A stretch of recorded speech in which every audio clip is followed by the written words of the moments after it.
Hello दोस्तों, करवा चौथ का त्यौहार आने वाला है।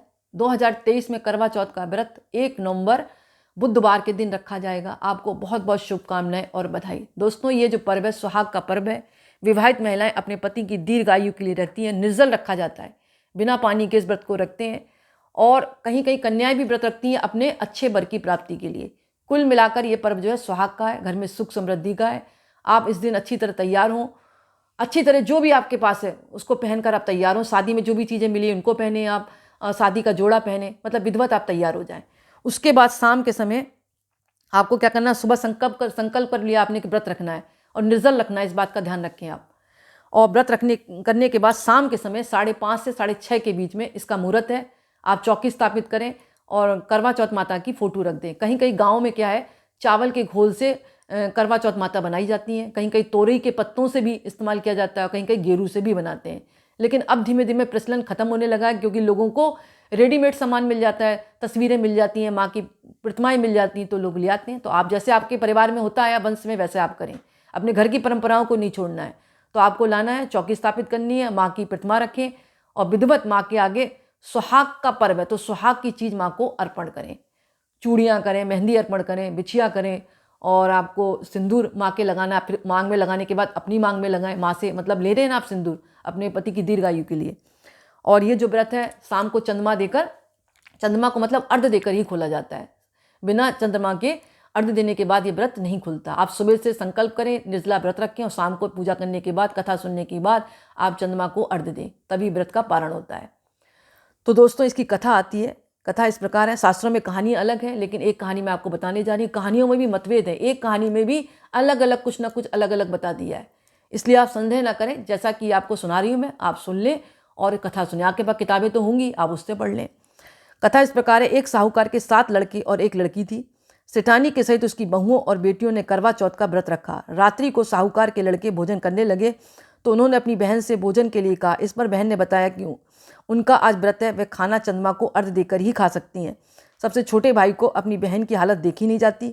वह दूर पेड़ पर जाकर एक दीपक जलाकर चलनी की ओट में रख देता है। जो जैसा ऐसा प्रतीत होता है कि जैसे कि चतुर्थी का चांद निकल आया। उसे देखकर करवा उसे अर्घ देकर खाना खाने बैठ जाती है। करवा जो थी ना, उन बहनों का मतलब जो बहन थी ना, उनका नाम था करवा। तो वो मतलब ये सोचती नहीं है कि मतलब चंद्रमा निकला नहीं निकला। भाभीियों से कहती है तो भाभियाँ तो कह देती हैं अभी निकला ही नहीं है, तुम्हारे भाई तुमसे छल कर रहे हैं।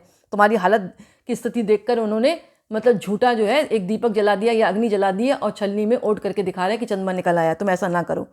लेकिन जो बहन थी करवा, उसने मतलब उनका कहना नहीं माना और उन्होंने भोजन करने बैठ गई। वो जैसे ही वह पहला टुकड़ा उन्होंने मुंह में डाला तो उसे छींक आ जाती है, और दूसरा टुकड़ा डालती है तो उसके बाल निकल आता है, तीसरा टुकड़ा मुंह में डालती है तभी उसके पति की मृत्यु का समाचार उसे मिलता है।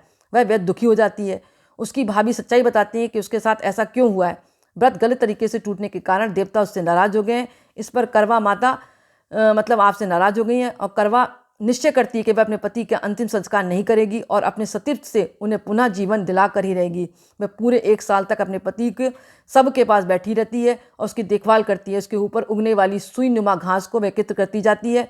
1 साल के बाद फिर चौथ का दिन आता है तो वह व्रत रखती है। शाम को सुहागिनों से अनुरोध करती है कि यम सुई ले लो और पिए सुई दे दो, मुझे भी अपनी जैसी सुहागिन बना दो। लेकिन हर कोई मना कर देती है। आखिर में एक सुहागिन उस बात मान लेती है, मतलब सारी सुहागिनों से मांगती है वो, लेकिन सुहागिनें उसको सब मना कर देती है। एक सुहागिन उसकी बात मान लेती है और इस तरह उसका व्रत पूरा हो जाता है। उसके सुहाग को नए जीवन से आशीर्वाद मिलता है। इसकी कथा कुछ अलग अलग प्रांतों में अलग अलग तरह से पढ़ी जाती है, इसलिए संशय ना करें।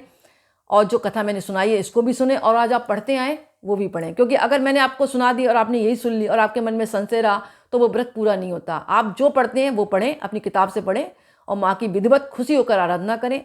और शाम को चंद्रमा को अर्घ दें। और चंद्रमा को अर्घ देने के बाद ये नहीं कि आप तुरंत ही भोजन करने बैठ जाएं। पहले आप अपने पति के चरण स्पर्श करें, उनको तिलक लगाएं, माला पहनाएं और उनको भी उनका मुंह मतलब कुछ मीठा से खिलाएं उनके। और उसके बाद उनके हाथों से आप भी पानी पिए, कुछ मीठा खाएं और फिर चरण स्पर्श करें, आरती करें उनकी। इस तरह आपका व्रत खुलेगा। तो दोस्तों, इस व्रत की आपको बहुत बहुत शुभकामनाएं। सुहाग का पर्व है, बहुत बहुत बधाई हो। लोगों को शेयर करें इस वीडियो को ताकि उनको भी फायदा मिले और कमेंट्स में नमः शिवाय जरूर लिखें। और दोस्तों, आज का वीडियो मैं यहीं समाप्त करती हूँ। बहुत बहुत धन्यवाद।